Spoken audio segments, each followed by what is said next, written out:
25শে ফেব্রুয়ারি 2009।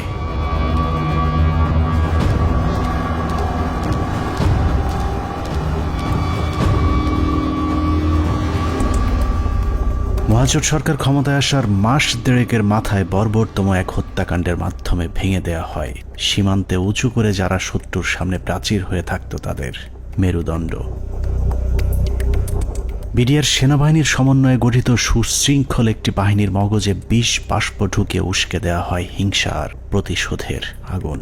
সেই আগুনেই পুড়েছে বিশ্বাস, আস্থা আর ভালোবাসায় তৈরি করা সাজানো গোছানো এক সুখের ঘর। পিলখানায় লাগা সে আগুনে শুধু যে 57 সেনা কর্মকর্তাই পুড়েছে তা নয়, সেই সাথে পুড়েছে কয়েক হাজার জওয়ানের সুখ, স্বপ্ন, সংসার। সীমান্ত অরক্ষিত করে ওদেরকে রক্ষিত করা হয়েছে কারারক্ষীদের ঘরে, যেই ঘরে দিন, মাস, বছর করে গুনে গুনে 15 বছর পার হয়েছে সীমান্ত রক্ষীদের। সেই থেকে ওপারের শত্রু যখন খুশি এপারে এসেছে কেউ তাদের বাধা দেয়নি, কারণ ওরাই ছিল আমাদের 1,44,000 বর্গ কিলোমিটার মানচিত্রের সীমানা প্রাচীর, যেই প্রাচীরে ক্ষত ধরিয়েই আমাদের মানচিত্রকে বিক্ষত করা হয়েছিল গেল 15টি বছর। মূলত 2009 সালের 25শে ফেব্রুয়ারি বিডিআরের হত্যাকাণ্ডই আমাদের গেল 15 বছরের ভাগ্য লিখে দিয়েছিল। এই 15 বছর বাংলাদেশের রাজনীতি, শিক্ষা, অর্থনীতি থেকে শুরু করে পুলিশ, প্রশাসন সবকিছু নিয়ন্ত্রণ করেছে ভারত, আর সবচেয়ে বেশি নিয়ন্ত্রণ করেছে বাংলাদেশ সেনাবাহিনীকে, যারাই ছিল একসময় আমাদের অহংকার। নারী, টাকা আর পদের লোভে সেনাবাহিনীর কিছু কর্মকর্তা তাদের মাথা বেচে দিয়েছিল ভারতের কাছে, যাদের পরিকল্পনাতেই খুন হয়েছিল দেশপ্রেমিক 57 জন সেনা কর্মকর্তা।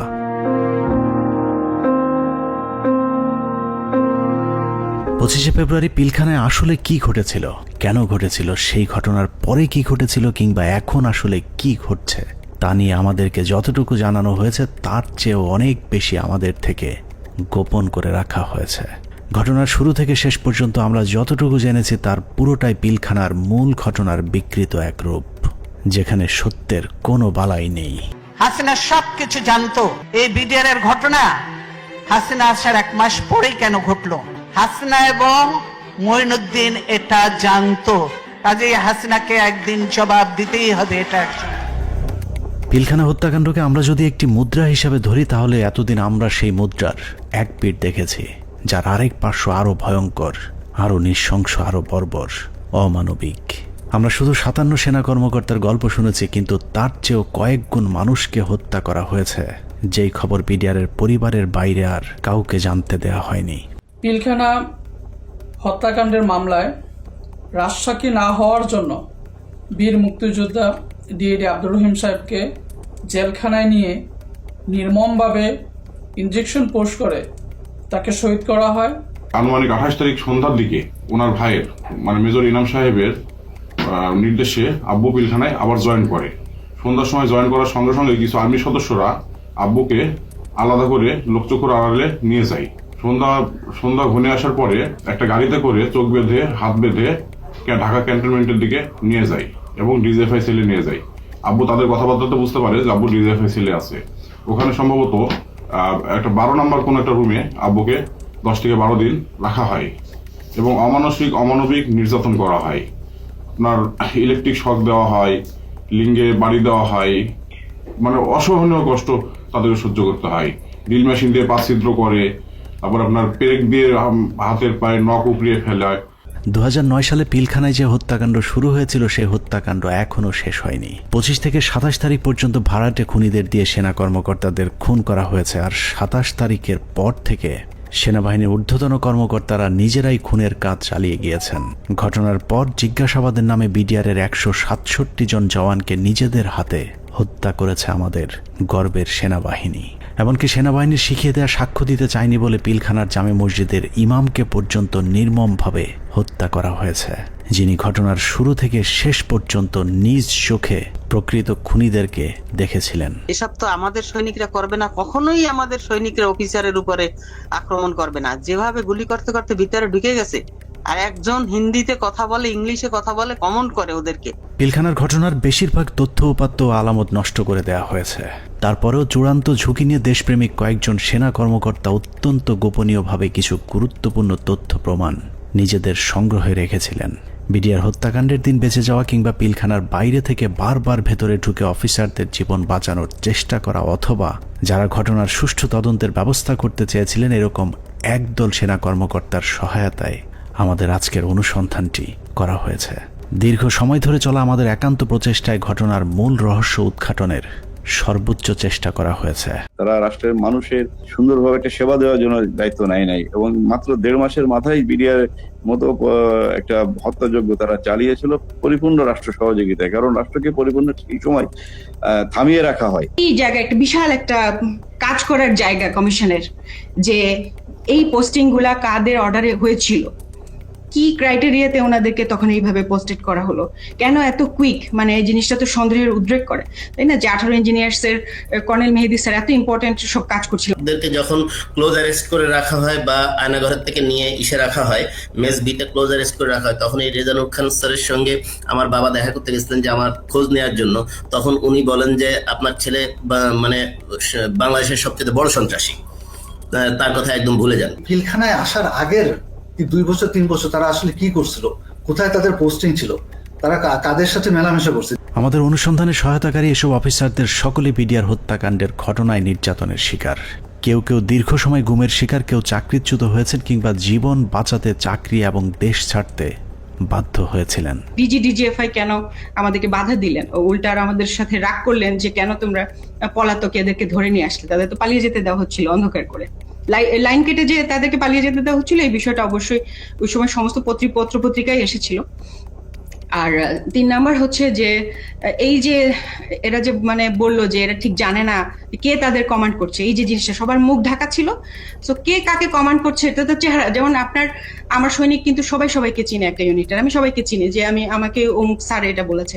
একে তো ওখানে হচ্ছে প্যারেড উপলক্ষে বিভিন্ন ইউনিটের সৈনিকরা এসেছিল, সবার মুখ ছিল বাধা, এর জন্য ওরা জানতো না যে কার কমান্ডে তারা কাজ করছে। সেনাবাহিনীর মধ্যম সারির এসব সেনা কর্মকর্তাদের সংগ্রহে থাকা কিছু গোপন অডিও ভিডিও ছিল আমাদের অনুসন্ধানের মূল পুঁজি। স্পর্শকাতর এসব তথ্য উপাত্ত নিয়ে আমাদের আজকের অনুসন্ধান।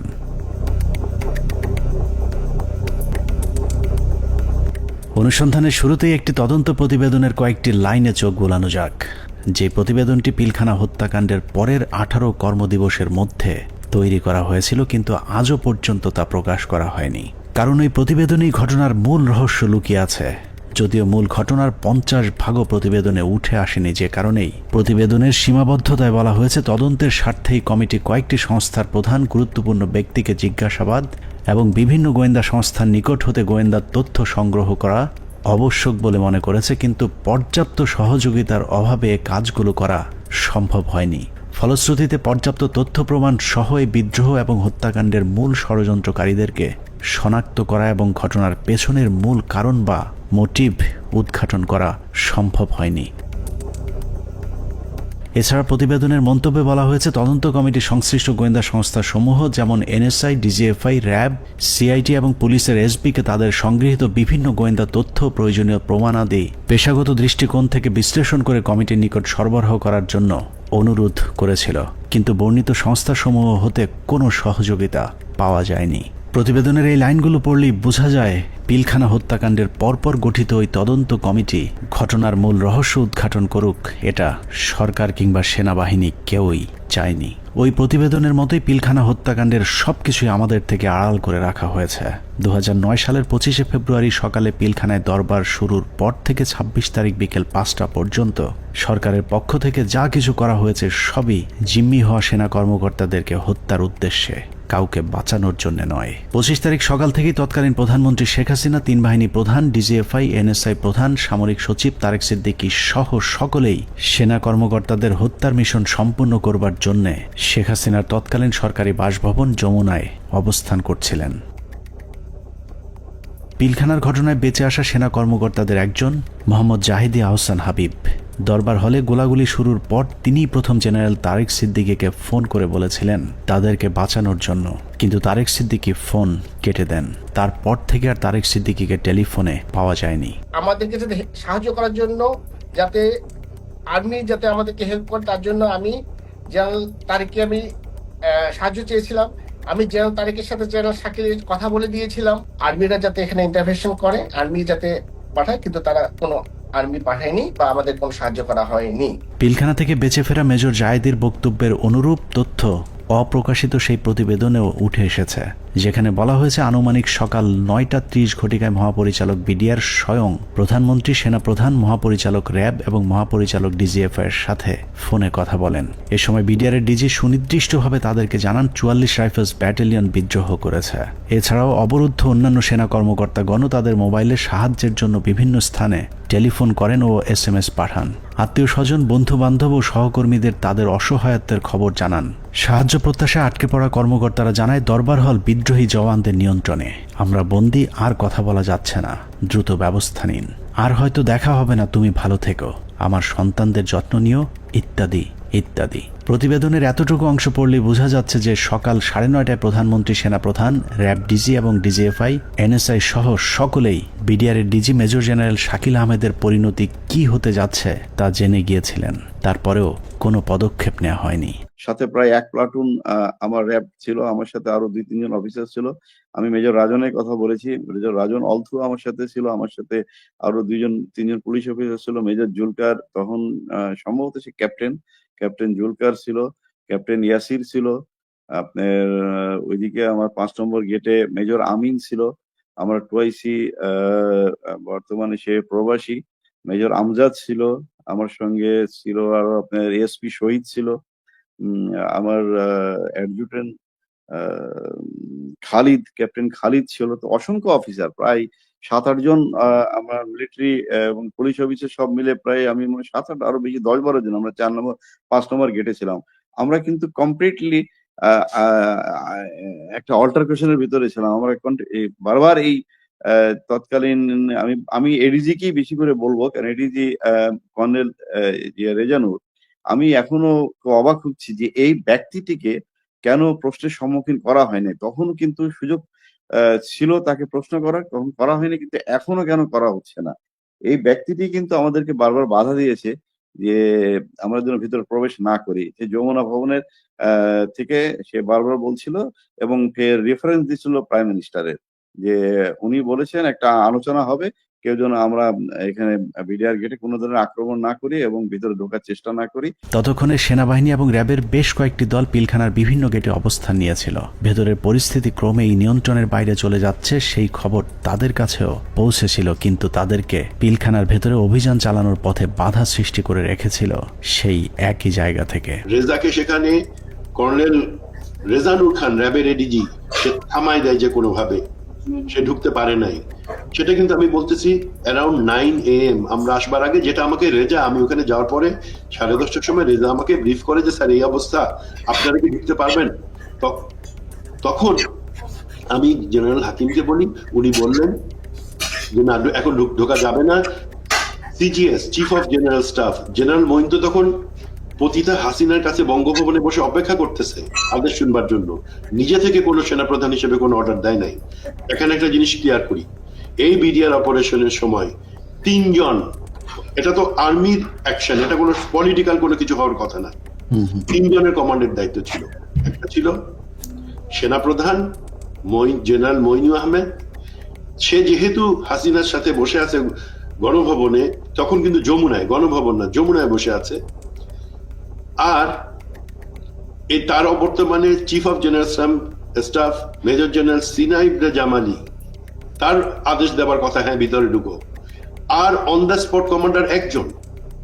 এখানে আমরা অনেক অফিসার ছিলাম, কিন্তু সবাই কমান্ডার দায়িত্ব সেখানে পায় না। নিয়ম অনুযায়ী ব্রিগেডিয়ার জেনারেল হাকিমের অন দ্য স্পট কমান্ডার, 3 জনের একজনের কাছ থেকে যদি আমরা আদেশ পাইতাম আমরা ভিতরে ঢুকতাম। অনুমতি দিচ্ছে করে চলতে থাকে কালক্ষেপণ। 9:30 থেকে শুরু করে 11টার মধ্যেই বেশিরভাগ অফিসারদের হত্যা করা হলেও কিছু কর্মকর্তা পালিয়ে যাবার কারণে হত্যার মিশন অসম্পূর্ণ থেকে যায়, যা শেষ করতে সময় লাগে পরদিন বিকেল 5টা পর্যন্ত। তবে দরবার হলের সামনের হত্যাকাণ্ড শেষে খুনিদের প্রথম দলকে বের করে দেওয়ার ব্যবস্থা করা হয়। 12:30 পিলখানার 3 নম্বর গেটের সামনে বিডিআরের পক্ষ থেকে শতাধিক মানুষের একটি মিছিল বের করা হয়। এসব মিছিল থেকে বিডিআর জওয়ানদের দাবি দেওয়ার প্রতি সমর্থন ব্যক্ত করে জয় বাংলা, জয় বিডিআর, বিডিআর জনতা ভাই ভাই ইত্যাদি স্লোগান দেওয়া হয়েছিল। জয় বাংলা মিছিল করা ওই দলটি ভেতরে ঢুকার কিছুক্ষণ পর বেরিয়ে আসে সংখ্যায় দ্বিগুণ হয়ে। ধারণা করা হয় ওই মিছিলের মাধ্যমেই খুনিদের একটি অংশকে ভেতর থেকে নিরাপদে বের করে দেওয়ার সুযোগ করে দেওয়া হয়। যেখানে আর্মির অপারেশন, আর্মির করবার কথা, সেখানে বিভিন্ন আওয়ামী লীগের পলিটিক্যাল লোকজন ভিতরে ঢুকতেছে যাইতেছে। এর মধ্যে আমরা দেখতে পাচ্ছি আমাদের কাছে অফিসারদের কাছে বাইনকুলার, তাপস, মির্জা আজম, নানক, শেখ সেলিম, এরা সবাই কিন্তু যাওয়া আসা করতেছে ভিতরে। এবং এর মধ্যে আবার দেখলাম কি ছাত্রলীগ যুবলীগ মিলে একটা মিছিল বলে ওই নিউ মার্কেটের গেট থেকে ঢুকলো, তারা 20-25 জন হবে। তারা ঢুকে ওখানে কিছুক্ষণ, পুরাটা তার দেখা যায় না। আবার ঘন্টাখানেক পরে দেখলাম কি সেই মিছিল, তাদের হাতে কিন্তু আওয়ামী লীগের ব্যানার আছে, সেই মিছিল বের হয়ে যাচ্ছে। সেটা সংখ্যা হচ্ছে লোকের এখন 100 থেকে উপরে, 100-125 জন ঢুকছিল, 25 জন বাইরে হয়ে যাচ্ছে। সাথে সাথে আমরা সেটে যারা ছিল তাদেরকে জানালাম যে দেখো এই মিছিলটাকে আটকাও, এদের মধ্যে থেকে কিন্তু ভিতরে যারা কিলার তারা বের হয়ে তাদেরকে বের করে নিয়ে যাওয়া হইতেছে। বিডিআর কমপ্লেক্স যে ভিতরে যত সৈনিকরা ছিল তখন সবাই জাগো বলে যে যেদিকে পারলো বেরিয়ে চলে গেল। এটা হওয়ার কথা না। একটা ট্রেন সোলজার একটা এইভাবে পালিয়ে যেতে পারে না, যখন যতই গুলি হোক, কেননা তার কাছে কোনো অর্ডার আসেনি। এবং এই সময় কিছু অফিসারও কিন্তু পালিয়ে গিয়েছিল। তো আমাদেরকে বের করতে হবে হু অল অর, মানে ওই অফিসাররা কারা কারা। এই সময় পালানোর কথা না।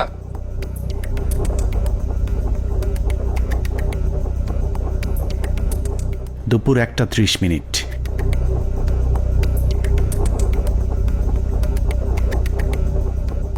খুনের প্রথম পর্ব শেষ হবার পর শুরু হয় দ্বিতীয় পর্ব।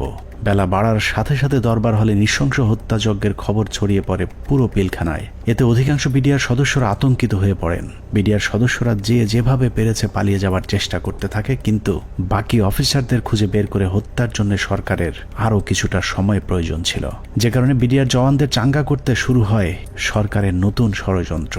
নাটকের এই পর্বে মঞ্চে আসে মুন্নি সাহা এবং জয় মামুন, যারাই প্রথম গুজব ছড়িয়ে দেন পিলখানায় অপারেশন ডাল ভাতের টাকা নিয়ে অসন্তোষের কারণেই বিডিআরের ডিজিকে জিম্মি করেছে বিডিআরের জওয়ানেরা। এর পরপরই সেনাবাহিনী নিয়ে নানা ধরনের উস্কানিমূলক তথ্য প্রচার করতে থাকে বিশেষ কয়েকটি গণমাধ্যম।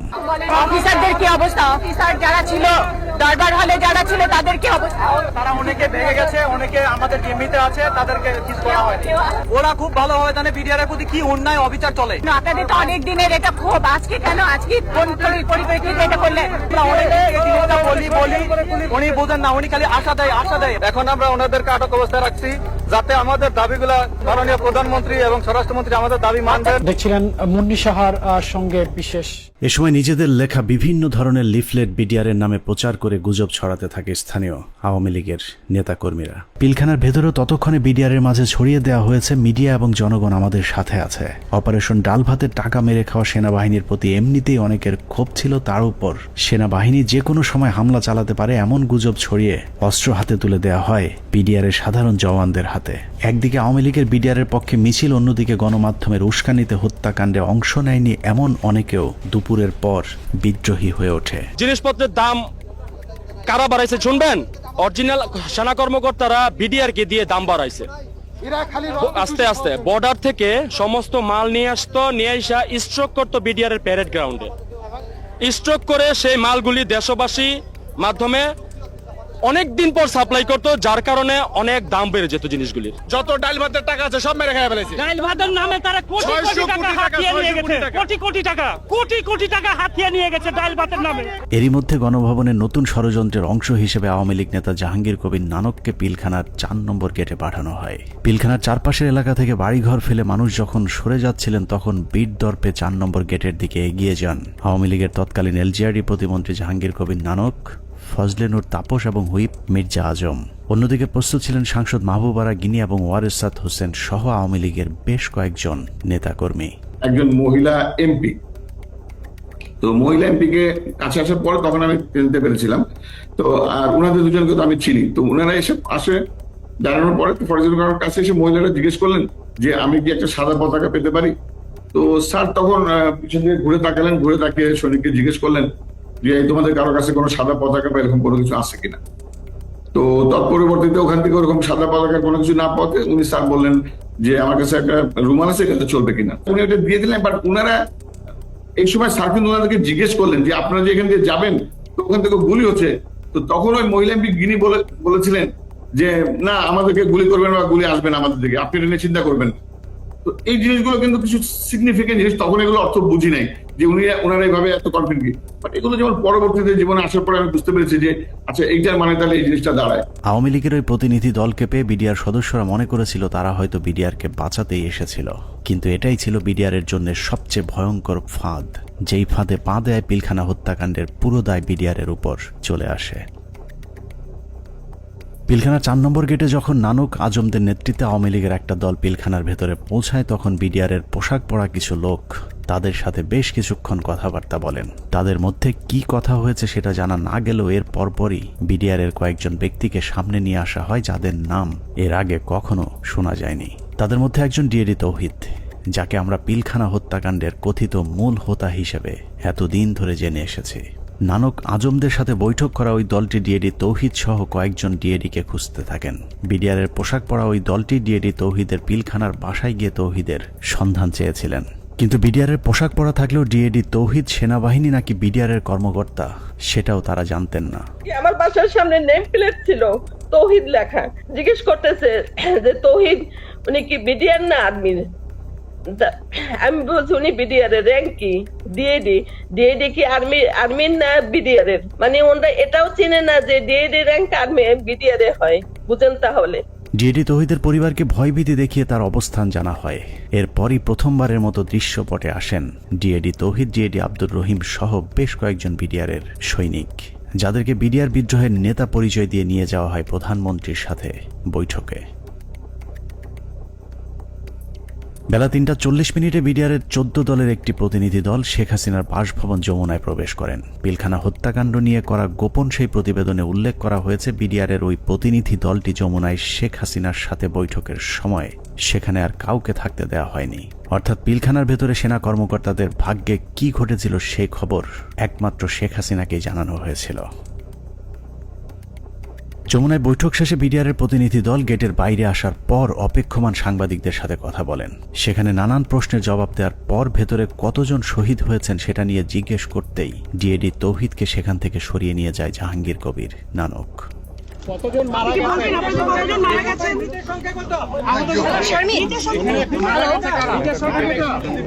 হাসিনার সাথে বিডিআরের সেই বৈঠকের মূল উদ্দেশ্য অফিসারদেরকে বাঁচানো কিংবা বিডিআরের আত্মসমর্পণ নয়, বরং বিডিআরকে জানিয়ে দেওয়া হয়েছিল কোনোভাবেই আত্মসমর্পণ করা চলবে না। যদিও বৈঠকের পর জানানো হয় বিডিআর অস্ত্র সমর্পণে রাজি হয়েছেন, কিন্তু ডিএডি তৌহিদকে পিলখানার ডিজি বানানো থেকে শুরু করে পিলখানার পরবর্তী ঘটনাবলী সবই ছিল শেখ হাসিনার তৈরি করা নাটকেরই অংশ। মাননীয় প্রধানমন্ত্রী তাদের আবেদনের পরিপ্রেক্ষিতে, বিডিআর সদস্য ভাইদের আবেদনের পরিপ্রেক্ষিতে আজকের ঘটনার সাধারণ ক্ষমা ঘোষণা করেছেন। সে বৈঠকের পর রহস্যজনক একটি বিষয় লক্ষ্য করা যায়। শেখ হাসিনা বিডিআরের প্রতিনিধি দলের সাথে বৈঠকে পিলখানায় আটকে পড়া নারী ও শিশুদের মুক্তির দাবি করলেও জিম্মি থাকা সেনা কর্মকর্তাদের মুক্তির বিষয়ে কোনো কথা বলেননি। ভিতরে যারা মহিলা, শিশু, সন্তানাদি নিয়ে যারা আটকা পড়েছেন হেডকোয়ার্টারের ভিতরে, তাদেরকে এই মুহূর্তে তারা যাওয়ার পরিস্থিতি ব্যবস্থা করে দিবেন। কেন শুধুই নারী শিশুদের মুক্তি চাওয়া হয়েছিল সেই প্রশ্নের উত্তর জানতে আমরা 2009 সালের একটি জিজ্ঞাসাবাদের অডিও শুনে আসব, যেখানে পিলখানা হত্যাকাণ্ডে অভিযুক্ত হিসেবে জাহাঙ্গীর কবির নানককে সেনাবাহিনীর বিশেষ একটি তদন্তকারী দল জিজ্ঞাসাবাদ করেছিলেন। যদিও সেই অনুসন্ধান আর চলতে দেওয়া হয়নি, তারপরেও সেদিনের জিজ্ঞাসাবাদে কি কথা হয়েছিল তার পুরো ক্যাসেটটি সেনাবাহিনীর একটি সূত্র আমাদের কাছে পাঠিয়েছে। এত বড় একটা নেগোসিয়েশন হলো, ডিজি এবং অফিসার বা ফ্যামিলিদের বেরিয়ে আসার ব্যাপারে কোনো আপনার স্টেটমেন্ট তো ছিল না, বা না বলছি যে আপনার মানে এটা নেগোসিয়েশন ডিলের মধ্যে এটা হলো না কেন যে ঠিক আছে তোমরা এটা রাখো, এটা ছাড়ো, অস্ত্র দাও, এই কন্ডিশন সবাইকে ছেড়ে দিল না, তাহলে তো কেউ যাবে নিয়ে আসবে বা ডিজির সাথে কথা হবে, আচ্ছা ঠিক আছে সাধারণ ক্ষমা হবে, কিন্তু তার আগে আমি ডিজির সাথে কথা বলে সেই পরিপ্রেক্ষিতে কিন্তু ওনারা ঢুকলেন মাননীয় স্বরাষ্ট্রমন্ত্রী মহোদয়। না ওইটা বলতেছি যখন সাধারণ ক্ষমা ঘোষণার আগে লাস্ট একটা কন্ডিশন হওয়া উচিত ছিল যে আমি ডিজি যেহেতু আটকাছে বলতেছো, সুতরাং তোমাদের কাউকে পাঠাও, ডিজির সাথে আমি কথা বলে নিশ্চিত হতে চাই। মানে তখন কিন্তু অলরেডি দেশের 16 কোটি মানুষ কোনো না কোনো ভাবে আন্দাজ করে ফেলছে যে ডিজি মারা গেছে। 4টার সময় প্রাইম মিনিস্টার অফিসে যখন আলাপ হয়, তা এই আলাপের মধ্যে ডিজির মৃত্যুর বিষয়টা আসলো না কি করে, বা অল ইন্টেলিজেন্স সোর্সেস মিস করলো কি করে, যে আপনার কোনো প্রেস ব্রিফিং এও এটা আসলো না অফিসার প্রত্যেক ফ্যামিলি? সরি, আসছে। আমি এই যে সেটা আমার কাছে আপনার প্রেস ব্রিফিং এ শুধু জিম্মির ব্যাপার আসছে, বা ডিজি বা তার অন্যান্য অফিসারদের রিলিজের ব্যাপারে যারা আটক আছেন তাদেরকে পার্টিকুলার ডিজি কথা বলা হয়নি স্যার। আমার কথাই নাই, কিন্তু বলা ছিল যাদেরকে জিম্মি করছেন, but it was A casual not না যে অফিসার ওকে ডিজি এবং অফিসাররা ফেরত আসবে অথবা 10 জন থাকবে বাকিরা কিন্তু ওই DG being the main centre focal point of BDR, আমাদের কিন্তু প্রথমে আসলে ডিজি আছে কিনা এই জিনিসটা কিন্তু কোথাও কোনো প্রেস ব্রিফিং এ কোথাও মানে সাধারণ ক্ষমার আগে তো এই কন্ডিশন হয়ে যাবে, যেটা হত্যাকারী তো সাধারণ ক্ষমা পেতে পারে। অল এরকম কিন্তু আলোচনা হয়েছে, কিন্তু পার্টিকুলারলি যে বলানো শুধু ওখানে বলা ছিল যে সকল মহিলা, শিশু এবং অফিসাররা যারা জিম্মি, এই শব্দটা বলা হচ্ছে। আপনি বলেছেন যে সমস্ত মহিলা, শিশু, but you never talked about office DG এবং অন্যান্য অফিসার। স্যার, আমি আপনাকে আপনার ভিডিও ক্লিপটা শোনাতে চাচ্ছি, একটু আমি দেখেন। সেনা কর্মকর্তাদের মুক্তি না চাওয়াটা কোনো ভুলবশত ঘটনা নয়, বরং শেখ হাসিনা জানতেন ওইসব কর্মকর্তাদেরকে এরই মধ্যে হত্যা করা হয়েছে, যে কারণেই তাদের মুক্তি না চেয়ে বরং নিহত সেনা কর্মকর্তাদের লাশ গুম এবং বেঁচে যাওয়া বাকি কর্মকর্তাদের খুঁজে খুঁজে মারার জন্য আরও কালক্ষেপণ করা হয়েছিল। সে কারণে বৈঠক শেষে বিডিআরের সদস্যরা পিলখানায় যাবার পর আবারও নতুন করে গোলাগুলি শুরু হয়। অপ্রকাশিত ওই প্রতিবেদনে বলা হয়েছে, এ সময় বিদ্রোহীরা তাদের অপকর্মের সুবিধার্থে পিলখানার অভ্যন্তরে বিশেষ বিশেষ স্থানে বিদ্যুৎ নিভিয়ে দেয়, কিন্তু সরকারের পক্ষ থেকে ওইসব এলাকায় বিকল্প ব্যবস্থায় আলোকিত করার কোনো ব্যবস্থা করা হয়নি এবং তদন্তকারী দল এ ব্যাপারে কোনো সদুত্তরও দেয়নি। প্রতিবেদনের পরের অংশে অত্যন্ত গুরুত্বপূর্ণ কিছু তথ্য দেওয়া হয়েছে, যেখানে বলা হয়েছে সরকার ঘোষিত সিদ্ধান্ত ও আলোচনার প্রেক্ষিতে পিলখানার ভেতরে আটককৃত অফিসার ও তাদের পরিবারের সদস্যদের বের করে আনার সুযোগ হতে পারে, এ চিন্তায় ডিএমপির 10টি ট্রাক ও 10টি বাস 4 নম্বর গেটের সামনে নিয়ে যাওয়া হয়। সেই 10টি ট্রাক ও 10টি বাসে করে কাদেরকে নেওয়া হয়েছিল সেই প্রশ্নের উত্তর পাওয়া গেলেই অনেক কিছু পরিষ্কার হয়ে যাবে। রাত 8টায় হোটেল আম্বালাইনে শুরু হয় নাটকের আরেক পর্ব। বিডিআর প্রতিনিধি দলের সাথে তৎকালীন স্বরাষ্ট্রমন্ত্রী অ্যাডভোকেট সাহারা খাতুনের আবারও বৈঠক শুরু হয়। এ সময় তার সাথে পুলিশের আইজিপি, র্যাবের ডিজি, গোয়েন্দা সংস্থার কর্মকর্তা ছাড়াও যথারীতি নানক ও আজমও উপস্থিত ছিলেন। এসব আলোচনাগুলোতে আসলে বিডিআরের কোনো সিদ্ধান্ত জানানোর সুযোগ ছিল না। সরকারের পক্ষ থেকে যা সিদ্ধান্ত নেওয়া হতো সেটাই বিডিআরের দাবি বলে প্রচার করা হয়েছে। ওই মিটিং শেষে গণমাধ্যমকে আবারও জানানো হয় বিডিআর অস্ত্র সমর্পণে রাজি হয়েছেন, তবে সেনাবাহিনীর কাছে নয়, তারা পুলিশের কাছে অস্ত্র সমর্পণ করবেন। কথা মতো রাত 1টায় স্বরাষ্ট্রমন্ত্রী সাহারা খাতুন, আইন প্রতিমন্ত্রী অ্যাডভোকেট কামরুল ইসলাম এবং পুলিশের মহাপরিদর্শক সহ আওয়ামী লীগের কয়েকজন নেতাকর্মী একটি বিশেষ গাড়ি যোগে পিলখানার ভেতরে প্রবেশ করেন। আওয়ামী লীগের প্রতিনিধি দলের পিলখানায় যাবার মূল উদ্দেশ্য কি ছিল সেটা পরিষ্কার হয়ে যাবে তাদের সন্দেহজনক কিছু কার্যক্রম দেখলেই। প্রতিনিধি দলের প্রথমেই সেনাবাহিনীর জিম্মি থাকা কর্মকর্তাদের খুঁজে বের করার কথা থাকলেও সাহারা খাতুন সহ প্রতিনিধি দলটি কয়েকটি বাসায় গিয়ে মাত্র 15 জনকে উদ্ধার করে নিয়ে আসেন। অথচ সেনাবাহিনীর কর্মকর্তারা কোথায় আছেন, তাদের পরিবারের কি পরিণতি হয়েছে, এ ব্যাপারে কোনো আগ্রহ দেখায়নি আওয়ামী লীগের ওই প্রতিনিধি দলটি। গণমাধ্যম যেন এ বিষয়ে কোনো প্রশ্ন তুলতে না পারে সেজন্যও শুধুমাত্র বিটিভির একজন পরীক্ষিত আওয়ামী সাংবাদিককে পিলখানার ভেতরে নিয়ে যাওয়া হয়, যার নাম মুশফিকা নাজনীন, যিনি মুন্নী শাহর ঘনিষ্ঠ বান্ধবী। 25 তারিখ থেকে পরবর্তী কয়েকদিনের সব অপকর্মের সাক্ষী সাংবাদিক মুশফিকা নাজনীনকে জিজ্ঞাসাবাদ করলে ওই রাতের অনেক প্রশ্নের উত্তর পাওয়া যাবে। সেই রাতে সবচেয়ে রহস্যজনক ঘটনা হলো, হোটেল আম্বালায় বৈঠক শেষে সাংবাদিকদের জানানো হয়েছিল বিডিআর সেনাবাহিনীর পরিবর্তে পুলিশের কাছে অস্ত্র সমর্পণে রাজি হয়েছে। অথচ সরকারের প্রতিনিধি দলটি 10,000 বিডিআরের অস্ত্র জমা নিতে পিলখানায় আইজিপি ছাড়া কোনো পুলিশ সদস্য তাদের সাথে নেয়নি। ভেতরে কেন পুলিশ নিয়ে যাওয়া হয়নি সেই বিষয়টি জানতে 2009 সালের 27 ফেব্রুয়ারি অ্যাডভোকেট কামরুল ইসলামকে জিজ্ঞাসাবাদ করেছিল তদন্তকারী দল। সেই রেকর্ডের একটি কপি আমাদের অনুসন্ধানে উঠে এসেছে। কোর্টের থেকে যখন বেরিয়ে আসেন মাননীয় স্বরাষ্ট্রমন্ত্রী বলেন যে ঠিক আছে আপনারা জমা দিতে থাকেন, আমরা যাই। আমি যাই না জমা রাখার পর, যেটা উনি বাইরে এসেও মিডিয়াকে বলেছিলেন, হ্যাঁ ওনারা জমা দিচ্ছেন, আমি চলে আসছি। হ্যাঁ এইটাই মনে হয় চাবি নিচে না দিয়েছে, সকাল পর্যন্ত তারা সব জমা করে দেবে, আমাদের 8টা সাড়ে 8টার মধ্যে আমরা আবার পুলিশের হ্যান্ড ওভার করে দেবে পিটিআই। এটাই কিন্তু ফাইনাল কথা আমাদের সাথে। সেই অনুযায়ী সকালে আমরা গেছি ওখানে। মানে পুলিশকে হ্যান্ড ওভার করবে, কিন্তু কোনো পুলিশ যায়নি ভিতরে। সকালে তো পুলিশ না বলছি যে না, রাত্রে যে হ্যান্ড ওভার হলো, রাত্রে তো পুলিশের কাছে যায় নাই অস্ত্র, সুতরাং তাদের কাছে ছিল, তাদের কাছে রয়ে গেল। যাই হোক পুরো ঘটনাটা যে পরিকল্পিত সেটা বিটিভির ধারণ করা ওই ফুটেজ দেখলেই বোঝা যাবে। বিডিআর এর সকল সদস্যের অস্ত্র সমর্পণ করার কথা থাকলেও হাতে গোনা কয়েকজন তাদের অস্ত্র জমা দেয়। ছোট একটি টেবিলের উপর যখন বিডিআর সদস্যরা অস্ত্র জমা দিচ্ছিল, ঠিক একই সময়ে অন্য বিডিআর সদস্যরা অস্ত্র হাতে নিয়ে বীরের মতো পাশে হাঁটাহাঁটি করছিলেন। ঘটনার এখানেই শেষ নয়। অস্ত্র সমর্পণের নাটক শেষে যারা অস্ত্র জমা দিয়েছিলেন তারাই আবার জমা দেওয়া অস্ত্রগুলো হাতে তুলে নিচ্ছিলেন। বিটিভির ক্যামেরাম্যান হয়তো ভুলক্রমে নাটকের বাইরের ওই দৃশ্য ধারণ করে ফেলেছিলেন। 25 তারিখ রাত যতই গভীর হয়েছে, সরকারের ষড়যন্ত্র ততই দিনের মতো পরিষ্কার হতে থাকে। সরকারের পরিকল্পনায় রাতে বিডিআরের আত্মসমর্পণের দাবি করে পিলখানায় ঢোকা সরকারি প্রতিনিধি দল ভোর 4:10 বেরিয়ে আসে নিজেদের বাছাই করা মাত্র 15 জন জিম্মিকে উদ্ধার করে।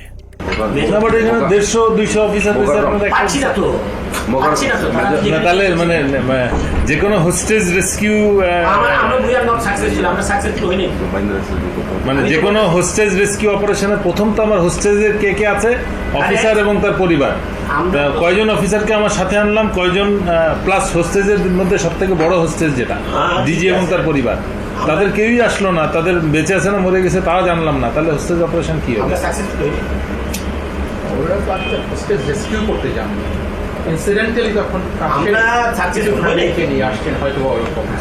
নাটকের পর নাটক শেষে পরদিন সকাল শুরু হয় আরেক নাটকের মধ্য দিয়ে। 26 তারিখ সকাল 9টায় কৃষিমন্ত্রী মতিয়া চৌধুরী, জাহাঙ্গীর কবির নানক, জাতীয় পার্টির চেয়ারম্যান হোসেন মোহাম্মদ এরশাদ, আইন প্রতিমন্ত্রী কামরুল ইসলাম এবং ব্যারিস্টার তাপস আবারও পিলখানার 4 নম্বর গেটে উপস্থিত হন।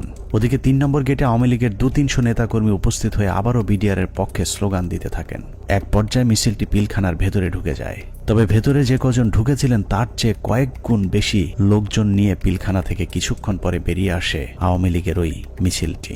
27 তারিখ তো 26 তারিখে একটা মাইক্রোবাসে করে বাইরের যে লোকেরা ভেতরে ঢুকেছিল তারা বের হয়ে যায়। 26 তারিখ দুপুর 2:30 12 সদস্যের মহাজোট মধ্যস্থকারী কমিটি গঠন করা হয়। আওয়ামী লীগ নেতা আব্দুল জলিলের নেতৃত্বে এই কমিটি আবারও হোটেল আম্বালাইনে বিডিআর এর সাথে লোক দেখানো বৈঠক করেন। বৈঠক শেষে স্বরাষ্ট্রমন্ত্রী সাহারা খাতুন, জাহাঙ্গীর কবির নানক এবং মির্জা আজম আবারও 4 নম্বর গেট দিয়ে পিলখানায় প্রবেশ করেন। বিকেল 5টায় শেষবারের মতো আবারও ঘোষণা দেওয়া হয় বিডিআর অস্ত্র সমর্পণ করবে। মজার বিষয় হলো বিডিআর এবার আর পুলিশ কিংবা সেনাবাহিনীর কাছে অস্ত্র জমা দেওয়ার কোনো শর্ত দেয়নি। তবে শর্ত না থাকলেও পুলিশের মাধ্যমে পিলখানার নিয়ন্ত্রণ নেয় সরকার। এর পরপরই শেখ হাসিনা জাতির উদ্দেশ্যে ভাষণে বলেন, পরিস্থিতি এখন সম্পূর্ণ সরকারের নিয়ন্ত্রণে। নানা ধরনের গুজব ছড়িয়ে পরিস্থিতিকে ঘোলাটে করার চেষ্টাও মহল বিশেষ করছে, সে বিষয়েও সকলকে সজাগ থাকার আমি অনুরোধ জানাই। 27 তারিখ বাংলাদেশের মানুষের ঘুম ভেঙেছে ইতিহাসের নারকীয় এক হত্যাকাণ্ডের সাক্ষী হয়ে। শোকে বিহ্বল জাতির মেধাবী 57 কর্মকর্তার ক্ষত বিক্ষত এক একটি মরদেহ যেন গোটা জাতিকে দুমড়ে মুছড়ে শোকে স্তব্ধ করে দিয়েছিল।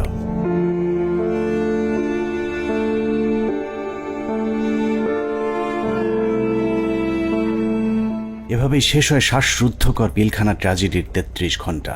পিলখানার ঘটনা নিয়ন্ত্রণে আনতে কেন 2 দিন সময় লাগলো, একজন অফিসারকেও জীবিত উদ্ধার না করলে সরকার এই 2 দিনে আসলে কি পদক্ষেপ নিয়েছিল সেটা জানতে আমরা পিলখানা হত্যাকাণ্ডের শেষ 1 ঘন্টার একটি ঘটনা দেখে আসব। 27 তারিখ বিকেল 5টায় বিডিআরের অস্ত্র সমর্পণের ঘণ্টাখানেক আগে শেখ তাপসের নেতৃত্বে একটি দল শেষবারের মতো মাইকিং করে জীবিত কেউ থাকলে বের হয়ে আসার অনুরোধ করেছিলেন। মাইকিং শুনে যেসব সেনা কর্মকর্তারা জীবন বাঁচাতে গাড়ির কাছে গিয়েছিলেন তাদের একজন ক্যাপ্টেন তানভীর, যার লাশ এখনো খুঁজে পাওয়া যায়নি। আমাদের হাতে আসা একজন সিপাহীর জিজ্ঞাসাবাদের একটি রেকর্ডে ক্যাপ্টেন তানভীর সম্পর্কে গুরুত্বপূর্ণ তথ্য পাওয়া গেছে। উনি হচ্ছেন আমাদের এমপি তাপস। তখন উনি আমার দিকে বড় বড় করে চোখ থেকে তাকালেন, এমপি তাপস।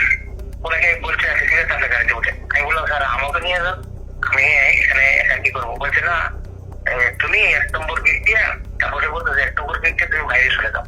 বললাম ওনাকে গাড়িতে উঠে চলে যাবে। এর মধ্যে তাদের স্যার আমার হাতে হাত রাখে নাকি বলে মহে তুমি কোনো চিন্তা করো না, তুমি বাসা চলে যাও। চলে গেলেন গাড়ি নিয়ে, আমি চলে আসবো।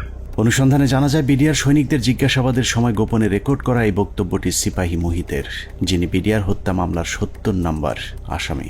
জিজ্ঞাসাবাদের সময় একজন সেনা কর্মকর্তার কাছে সিপাহী মুহিত ক্যাপ্টেন তানভীরের ভাগ্যে আসলে কি ঘটেছিল তার বিশদ বর্ণনা দিয়েছেন। কোনোভাবেই কিছু হয় না। উনি এখান থেকে ফোনে কথা বললেন, আমার মোবাইলে কথা বললেন, এক জায়গায় সার বললেন, আরেক জায়গায় চুরি করে কথা বললেন। তখন আমার মোবাইলেরও চার্জ নাই, মোবাইল বন্ধ হয়ে গেছে, আমিও কথা বলতে পারলাম না। আমি আরো সারা রাগারাগি করছি স্যার আপনার জন্য, আমিও আমার পরিবারের সাথে কথা বলতে পারলাম না। সিপাহী মুহিতের বক্তব্য অনুযায়ী ক্যাপ্টেন তানভীর সবশেষ তার স্ত্রীর সাথে মুহিতের মোবাইল ফোনে কথা বলেছেন এবং ফোনের চার্জ শেষ হয়ে যাবার পর লাইন কেটে যায়। ঘটনার সত্যতা জানতে আমরা তানভীরের স্ত্রীর সাথে কথা বলেছিলাম। তানভীরের স্ত্রীও ঠিক মুহিতের মতো একই বক্তব্য দিয়েছেন। ফোনে কথা বলতে বলতে কি ফোন কেটে গিয়েছিল, এরকম কিছু মনে করতে পারেন? এরকম ফোন হয় কেটে গিয়েছিল বা কোনো আর সাউন্ড পরে শুনতে পাইনি। তার মানে সিপাহী মুহিত এবং তানভীরের স্ত্রী দুজনের বক্তব্যে এটা পরিষ্কার যে ক্যাপ্টেন তানভীরকে বিডিআর নয়, তাপস নিজেই হত্যা করেছে। অতএব তাপসই বলতে পারবে তানভীর কি জীবিত নাকি তাকে মেরে ফেলা হয়েছে।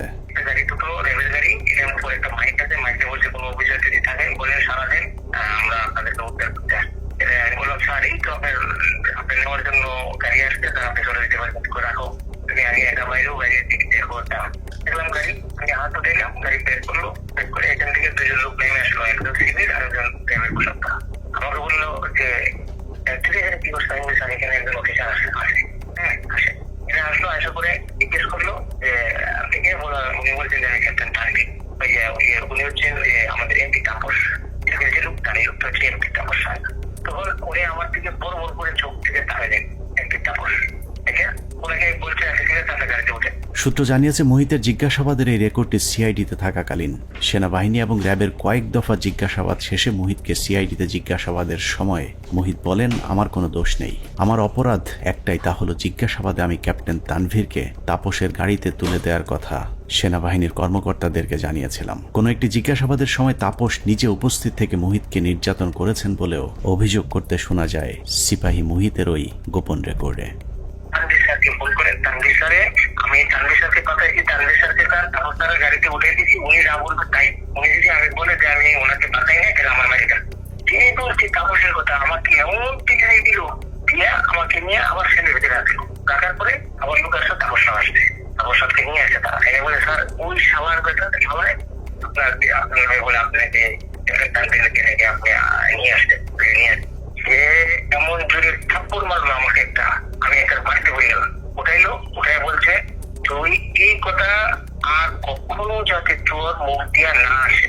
পিলখানা ট্র্যাজেডির ৩৩ ঘন্টা মূলত সেনাবাহিনীর যেসব অফিসার বেঁচে ছিলেন তাদেরকে খুঁজে খুঁজে মারার জন্যই কালক্ষেপণ করা হয়েছিল, যে অভিযানের শেষ হয় তানভীরকে গুম অথবা খুন করার মধ্য দিয়ে।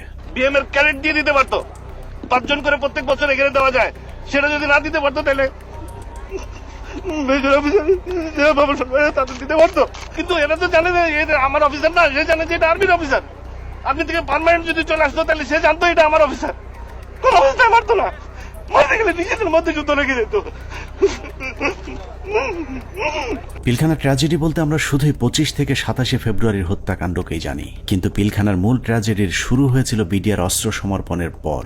সিপাহী মুহিতের মতো যারাই মূল ঘটনা তুলে ধরতে চেয়েছিলেন তাদেরকেই ঠান্ডা মাথায় হত্যা করা হয়েছে। 2009 সালের মার্চের 3 তারিখ বিডিআরেরা কাজে যোগ দেওয়ার পর থেকে জিজ্ঞাসাবাদের নামে সেনাবাহিনী মোট 108 জন বিডিআর জওয়ানকে হত্যা করেছে। এদের মধ্যে কয়েকজন ঘটনার পরিকল্পনার সাথে জড়িত, বাকিরা গুরুত্বপূর্ণ সাক্ষী। নিরীহ এসব বিডিআর সদস্যদের মৃত্যুর কারণ, পোস্টমর্টেম রিপোর্ট কিংবা হত্যাকাণ্ডের তদন্ত কোনো কিছুতেই বিডিআর পরিবারকে হস্তক্ষেপ করতে দেওয়া হয়নি। এমনকি গণমাধ্যমে কথা বলা নিয়েও দেয়া হয়েছিল কঠোর নিষেধাজ্ঞা। পিলখানা হত্যাকাণ্ডের পর জিজ্ঞাসাবাদে যারাই সত্য ঘটনা তুলে ধরতে চেয়েছে তাকেই হত্যা করা হয়েছে, কারণ পিলখানা হত্যাকাণ্ডের পরিকল্পনার সাথে সেনাবাহিনী এবং আওয়ামী লীগের কোন কোন ব্যক্তি জড়িত ছিল তা একমাত্র বিডিআর সদস্যরাই জানত, যে কারণে বিডিআরের গুরুত্বপূর্ণ সাক্ষীদেরকে জিজ্ঞাসাবাদের নামে নির্মমভাবে হত্যা করা হয়। আমি কেন 16 বছর জেল খাটলাম, এই জেল খাটার যে কারণ, এই কারণ আজ পর্যন্ত আমি আবিষ্কার করতে পারি নাই। আমার কাছে অত্যন্ত আশ্চর্যের কোয়েশ্চেন ছিল যে একটা নিরপরাধ মানুষকে কিভাবে 16টা বছর একটা দেশের বিচার বিভাগ আটকিয়ে রাখতে পারে। পিলখানার ভিতরে হত্যাকাণ্ডের সময় ভাই একটা পরিষ্কার একটা ছাই রঙের একটা পিকআপ ছিল, আমার সেলিম যেটা বলে, স্যার আমাদের মারার কোনো পরিকল্পনা ছিল না, দেখেন আমিও ইনজুর্ড, মানে রিকোয়েস্টেড গুলি তার হাতে লেগেছিল, আমাকে দেখাইছি, আমি দেখছি, তার কাছে কাগজও ছিল। তা আমি বললাম যে তুমি তো সবারে কাম 1 by 1 বললাম, তো ঘটনা এটা কেন?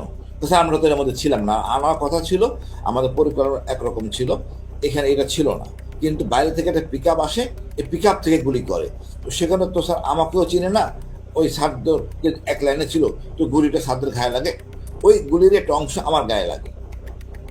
এইটা করে সম্পূর্ণ বহিরাগত। আমি বিশ্বাস করি এটা ভারত থেকে আসা, যাদেরকে পরে সুন্দর করে পার করে দেওয়া হয়, একটা অংশ চলে যায় গাড়িতে করে আসাদুজ্জামান নূর এলাকার ওই এলাকা দিয়ে, আরেকটা অংশ যায় বিমানে, এই অংশটাকে ফলো করে ডিজিএফআই, তাদেরকে ঢুকতে দেওয়া হয়নি এয়ারপোর্টে। আমি সেটা বের হয়ে যায় অ্যাম্বুলেন্সের মাধ্যমে, আঞ্জুমান মফিজের এই অ্যাম্বুলেন্সের মাধ্যমে চলে যায়। তো এটা সম্পূর্ণ বহিরাগত পরিকল্পনা, সহযোগিতা করে আমাদের কিছু সেনাবাহিনী অফিসার, ভিতরে ছিল কর্নেল শামস তার ব্যাটালিয়নের সদস্য, আর বাইরে তো বললাম রেজানুর কাজ করে নাই। আর আমাদের শেখ হাসিনা যদি থাকে জড়িত, কে কি কাজ করবে, কাজ করতে পারে নাই। তবে আমি মনে করি দায়িত্ব পালনের অনীহা, এই কারণে সবাইকে আইনের আওতায় নিয়ে আসা উচিত। আমাদের দুর্ভাগ্য, মইনুল আমাদের সেনাপ্রধান ছিলেন, এটা আমাদের লজ্জা। পরবর্তীতে সেনাপ্রধান থাকেন যেন মুবিন, ইনিও এই অনাচার করে গেছেন। হত্যাকাণ্ডের সবচেয়ে গুরুত্বপূর্ণ সাক্ষী ছিলেন পিলখানা জামে মসজিদের পেশ ইমাম মাওলানা মোহাম্মদ সিদ্দিকুর রহমান। দরবার হলে সেদিন কি ঘটেছিল তার সবচেয়ে কাছ থেকে তিনিই দেখেছিলেন। সে ছিল মেন সাক্ষী। আমাকে বলছে যে আমরা 3 জন মেন সাক্ষী, এখন 3 জন মেন সাক্ষী বাঁচায় না মাইরে ফেলাইতে জানি না। আমি বলছি যে তুমি যা যা হয়েছে ওখানে দরবারে যা অফিসাররা বলছে এগুলো বলতে গেলা কেন? বললে কি হবে? সত্যি কথা বলবো না? হাসিনা ইচ্ছে করে মারছে, বলবো না? আমি যদি মরে যাই মরে যাবো, তার অসুবিধা। পিলখানা জামে মসজিদের ইমাম সাহেব শুধু দরবার হল নয়, আরো অনেক কিছু সাক্ষী ছিলেন। ঘটনার কয়েক মাস আগে থেকেই শুক্রবার জুম্মার নামাজের শেষে যেসব গোপন মিটিংগুলো হতো, সেখানে বিডিআরের সৈনিকদের সাথে তাপস, নানক এবং আওয়ামী লীগ নেতা তোরাব আলী সহ অনেককে উপস্থিত থাকতে দেখেছিলেন মসজিদের ইমাম সিদ্দিকুর রহমান। এই ডিসেম্বর মাস থেকে প্রতি শুক্রবার আমাদের মসজিদে আসতো, আইসা নামাজ পড়ে তারপর বলতো কি, মুয়াজ্জিন সাহেব, ইমাম সাহেব আপনারা যান, মুয়াজ্জিন সাহেব আপনি পরে এসে একটু মসজিদ আটকাইয়েন, আমরা একটু কথা বলি। কিছু লোক নিয়ে উনি মসজিদের মাঝখানে বসে কথা বলতো, চারপাশে দরজা আটকাইয়া, তাই ওগুলো বাইরে থেকে শোনার কোনো কায়দা নেই, শোনা যাইতো না। এরকম প্রতি শুক্রবার করতো। ওই যে হাজি সেলিম নাকি ওনার নাম, আমাকে হুজুর যখন বাসায় আসছে দরবার হল থেকে, তারপরে মানে উনি ঘরে পায়চারি করে আর মানে পান খায় আর পাগলের মতো করতেছে যে এইসব কাহিনীর জন্য হয়েছে, এসব তো আমাদের সৈনিকরা করবে না, কখনোই আমাদের সৈনিকরা অফিসারের উপরে আক্রমণ করবে না। যেভাবে গুলি করতে করতে ভিতরে ঢুকে গেছে, আর একজন হিন্দিতে কথা বলে, ইংলিশে কথা বলে, কমেন্ট করে ওদেরকে। পিলখানা জামে মসজিদের পেশ ইমাম তার পরিবারকে জানিয়েছিলেন, দরবার হলে বিডিআরের একজন সৈনিক প্রথমে অস্ত্র ধরলেও প্রথম হত্যা করা হয় বিডিআরের একজন সৈনিককে, যে কারণেই সৈনিকেরা উত্তেজিত হয়ে উঠেছিলেন। তারপরেও বিডিআরের সৈনিকেরা কোনো অফিসারকে গুলি করেননি, বরং একটি আতঙ্কের পরিবেশ তৈরি করতে চেয়েছিলেন। কিন্তু হঠাৎ করেই কয়েকজন অজ্ঞাত মুখোশধারী দরবার হলে ঢুকে অফিসারদেরকে এলো পাতাড়ি গুলি করতে থাকেন। যারা আমাদের সৈনিক তারা কিন্তু উপরে গুলি করছে, তারা কিন্তু ভিতরে গুলি করেনি, গায়ে গুলি করেনি, তাদেরকে গুলি করার অর্ডার দিয়েছে। একজন মানে বলতেছে আমাদের বাসার সামনে থেকে যায় এক বাবুর্চি, হাতে একটা লাঠি। তখন আমার ছেলে আবার ওয়ালের উপর থেকে বলতেছে, আঙ্কেল আপনি লাঠি নিয়ে যান কেন? আমি যদি লাঠি না নিই না আমার নাকি মেরে ফেলবে। এখন এরা ভয়ে এরা অস্ত্র নিছে, কিন্তু এরা গুলি করে নাই। এরা কি করছে, ওই ছাদের দিকে গুলি করছে, উপরে গুলি করছে, এই করিডোরে ওরা বের হয়ে চলে গেছে। ঘটনার পর জিজ্ঞাসাবাদেও ইমাম সাহেব একই কথা বলেছিলেন, কিন্তু বহিরাগতদের হিন্দিতে কথা বলার বিষয়গুলো বাদ দিয়ে সরকারের লিখে দেওয়া সাক্ষী দেওয়ার জন্য ইমাম সাহেবকে চাপ দেওয়া হয়। কিন্তু ইমাম সাহেব সেই চাপে মিথ্যা সাক্ষী দিতে রাজি হননি, যে কারণে তার উপর শুরু হয় শারীরিক এবং মানসিক নির্যাতন। আমাকে স্টেটমেন্ট ওখানে চেঞ্জ করতে বলছে, আপনার স্টেটমেন্ট সবগুলো ডিলিট করে আমরা নতুন যেটা বলবো সেইটা আপনি দেবেন, সেই বয়ান রেকর্ড করব। এটার জন্য খুব চাপ দিয়েছে। চাপ দেওয়ার পর উনি বলছে যে আমি কোনোদিন এটা পাল্টাবো না, কারণ আমি যা চোখে দেখছি এবং আমি যা যা দেখছি, যা যা ঘটনা ঘটছে, এগুলো আমি বলবোই, এটা ছাড়া আমি মিথ্যা কথা বলতে পারবো না। সেটা আপনারা যা করেন করেন। তখন তারা নিয়ে একটা সৈনিকের মানে লজ্জাস্থানে নাকি কারেন্ট দিয়ে শক দেয়, এইটা দেখাইছে তারে। উনি মানে আমি ওই সময় মানে অজ্ঞান হয়ে যাই, এরকম অবস্থা হয়ে গেছিল আমার। আমি মানুষ এরকম কিভাবে করে? তারপরেও ইমাম সাহেব কোনোভাবেই মিথ্যা বলতে রাজি না হওয়ায় 2009 সালের 12ই মার্চ জিজ্ঞাসাবাদের জন্য ডেকে নিয়ে যাওয়া হয় তাকে। সেদিনই ছিল তার জীবনের শেষ দিন। নিজের পায়ে হেঁটে যাওয়া মানুষটি পরদিন পরিবারের কাছে লাশ হয়ে ফিরে আসেন। বিডিআর এর 3টা থেকে 6টা পর্যন্ত কি চিকিৎসা হয়েছে এবং ঢাকা মেডিকেলেও যে কি চিকিৎসা হয়েছে আমরা তো কোনো চিকিৎসার কিছুই জানি না। এবং পোস্টমর্টম রিপোর্ট কি আসলো, আসল রিপোর্ট, যে সেই রিপোর্টটা আমাদেরকে দিল না। পিলখানা জামে মসজিদের পেশিমা মাওলানা রফিকুল ইসলামের মৃত্যুর কারণ হিসাবে পরিবারকে জানানো হয়েছিল হার্ট অ্যাটাক। ইমাম সাহেবের মতো 3 তারিখের পর থেকে হঠাৎ করেই পিলখানা থেকে ধরে নিয়ে যাওয়া বিডিআর সদস্যদের হার্ট অ্যাটাক এবং আত্মহত্যার সংখ্যা বাড়তে থাকে, যা ছিল মূলত সেনাবাহিনীর বিডিআর সদস্যদেরকে হত্যার একটি কৌশল। আত্মহত্যার নামে সেনাবাহিনীর এরকম এক হত্যাকাণ্ডের শিকার দিনাজপুর সেক্টরের বিডিআরের নায়েক সুবেদার মোজাম্মেল হক। প্রায় 6 ফুট লম্বা একজন মানুষকে হত্যার পর লো হাইটের বাথরুমের সিলিংয়ে ঝুলিয়ে রেখে আত্মহত্যার গল্প সাজানো হয়। মেজর আসাদ স্যার মারা গিয়েছিলেন, লেফটেন্যান্ট কর্নেল কায়সার স্যার ওনার কিলারদেরকে আইডেন্টিফাই করা। তারপরে আমাদের খুব গুরুত্বপূর্ণ একজন ভালো মানুষ সেন্ট্রাল সুবেদার মেজর নুরুল ইসলাম, উনার হত্যাকাণ্ডে খুনে কারা ছিল। তারপরে মেজর সালাম। এ প্রসঙ্গে আরেকটা ইএমই ব্রাঞ্চ, যেটা ইএমই বিডিআর এর অংশ, ইএমইর যে ডিএডি কে জিজ্ঞাসাবাদ করা হয়, ওই জিজ্ঞাসাবাদ করে ওই বিকালবেলা ওই ইএমই ডিএডি কে আমরা ব্যারাকে ফেরত দিয়ে আসি। দিয়ে আসার পর কয়েক ঘন্টা পরে মনে হয় সন্ধ্যাবেলা আমরা খবর পেলাম যে আমি সেটে খুব শুনলাম যে ব্যারাকে একজন আত্মহত্যা করছে। পিলখানা হত্যাকাণ্ডের মাস 3 আগে থেকে যেসব মিটিংগুলো হতো, এরকম গোপন 2-1টি মিটিংয়ে উপস্থিত ছিলেন ডিএডি হাবিব। আওয়ামী লীগ নেতা এবং বিডিআরের কিছু সদস্যের গভীর ষড়যন্ত্র বুঝতে পেরে সে মিটিংয়ের গুরুত্বপূর্ণ কিছু আলোচনা গোপনে রেকর্ড করেছিলেন, যে কারণে পিলখানা হত্যা মামলায় ডিএডি হাবিবের গুরুত্বপূর্ণ জবানবন্দি পাওয়া যেত। কিন্তু জিজ্ঞাসাবাদের নামে তাকে 2009 সালে হত্যা করা হয়। তবে মৃত্যুর আগের জিজ্ঞাসাবাদের সময়কার একটি রেকর্ড আমরা আমাদের অনুসন্ধানে সংগ্রহ করেছি। এত নিরীহ লোক মারা যাচ্ছে তো, এই জন্যই আমার ওই লাগছে। আমার কাছে যারা এই কেসের হত্যা তাদের আমার কাছে রেকর্ড আছে। কি রেকর্ড আছে? Mobile record. মোবাইল রেকর্ড কোথায়? আমার বাসায় আছে। আমার স্ত্রীর কাছে একটা আছে, আর একটা আমার একজন লেখা আছে কয় তারিখে যেন এটা করা আছে। ডিএডি হাবিবের বাসার সেই ক্যাসেট হয়তো সেনাবাহিনী উদ্ধার করেছিল, কিন্তু আদালতে উপস্থাপন করা হয়নি, কারণ সেখানে আওয়ামী লীগ নেতাদের জড়িত থাকার সব প্রমাণ ছিল। রেকর্ডে লিখে রাখছি এই এদের সঙ্গে যে কথোপকথনে কারা কারা জড়িত এর ভিতর। বেশ কিছু লোক আছে, যেমন এটা প্রথমে ছিল আগে এমপি সেলিমের কাছে। কোন সেলিম? এমপি শেখ সেলিম আর কি। শেখ সেলিম? হ্যাঁ। আওয়ামী লীগের সাথে বিডিআরের ধারাবাহিক এসব গোপন মিটিং এর বিষয়টি জানার পর কিছু সৈনিক বিডিআরের নিজস্ব সিকিউরিটি ইউনিটকে জানিয়েছিল।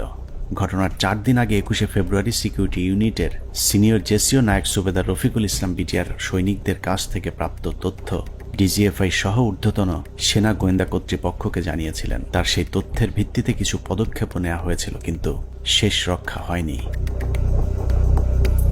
সুবেদার রফিকুল ইসলামকে প্রথমে ঘটনার গুরুত্বপূর্ণ সাক্ষী হিসেবে অন্তর্ভুক্ত করা হয়েছিল, কিন্তু হত্যাকাণ্ডে সেনাবাহিনীর সম্পৃক্ত থাকার বিষয়টি ধামাচাপা দিতে ঘটনার প্রায় 2 মাস পরে তাকে আটক করা হয়। কিন্তু মামলার প্রথম চার্জশিটে সুবেদার রফিকুল ইসলামের নাম না থাকা সত্ত্বেও সম্পূরক চার্জশিটের মাধ্যমে তাকে 12 নম্বর আসামি হিসেবে অন্তর্ভুক্ত করা হয়। নির্বাচনের উপলক্ষে তুরাবালি, যেটা হাজারীবাগের আওয়ামী লীগের নেতা যে লিটনের বাবা, তার সঙ্গে আমাদের বিডিআর সদস্যরা মিটিং এ করে যে কিভাবে তাপস সাহেবকে নির্বাচনে জয়ী করা যায়। যদি নির্বাচনে জয়ী করে দিতে পারো তোমাদেরকে অনেক সুযোগ সুবিধা দেওয়া হবে। এর উপর বিশেষ করে আমাদের কিছু সদস্য তাপসের বাসায় যায় এবং সেখানে তাপস তাদেরকে তার নির্বাচনী কাজকর্ম করার কথা বলে এবং তাদের যে সমস্ত তারা কিছু দাবি দেওয়া পেশ করে, সেই দাবি দেওয়া গুলা পুরা হবে বলে তাদেরকে আশ্বাস দেয়।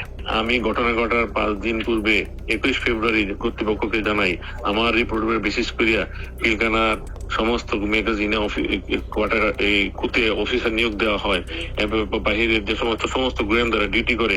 আমি পৃথিবীর ইতিহাসে নজির নাই যে কোনো ঘটনা ঘটার 5 দিন আগে রিপোর্ট দেয়। সেই রিপোর্ট আমি দিছি যে ঘটনা ঘটবে এবং কারা কারা জড়িত। সুবেদার রফিকুল ছিলেন বিডিআরের উজ্জ্বল এক নক্ষত্র।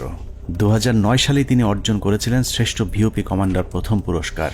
এছাড়া অসামান্য এসিআর পুরস্কার ছাড়াও বাহিনীতে তার সুনাম ছিল সর্বজন স্বীকৃত। সীমান্তের অতন্দ্র এই প্রহরীকে মৃত্যুর মুখে ঠেলে দেওয়ার উদ্দেশ্যেই তার বিরুদ্ধে যাবজ্জীবন কারাদণ্ডের রায় দেওয়া হয়েছে। পিলখানা হত্যাকাণ্ডের আগে আওয়ামী লীগের যেসব গোপন মিটিং হয়েছিল সেই মিটিংয়ে অংশ নিয়ে আরেকজন সিপাহী সেলিম রেজা। 2009 সালে জিজ্ঞাসাবাদের সময় রেকর্ড করা সেলিম রেজার বক্তব্যটা অত্যন্ত গুরুত্বপূর্ণ। স্যার, আমি নির্বাচনের আগে ব্যারিস্টার ফজলুর তাপস বিডিআর কেন্দ্রে মসজিদে নামাজ পড়তে আসতেন। ওখানে আসার পরে lieutenant colonel Shams, lieutenant colonel Furqan, major Reza ওনারা কথা বলতেন। আমিও এখানে ছিলাম, আমিও মাঝে মধ্যে তাদের সাথে কথা বলতাম।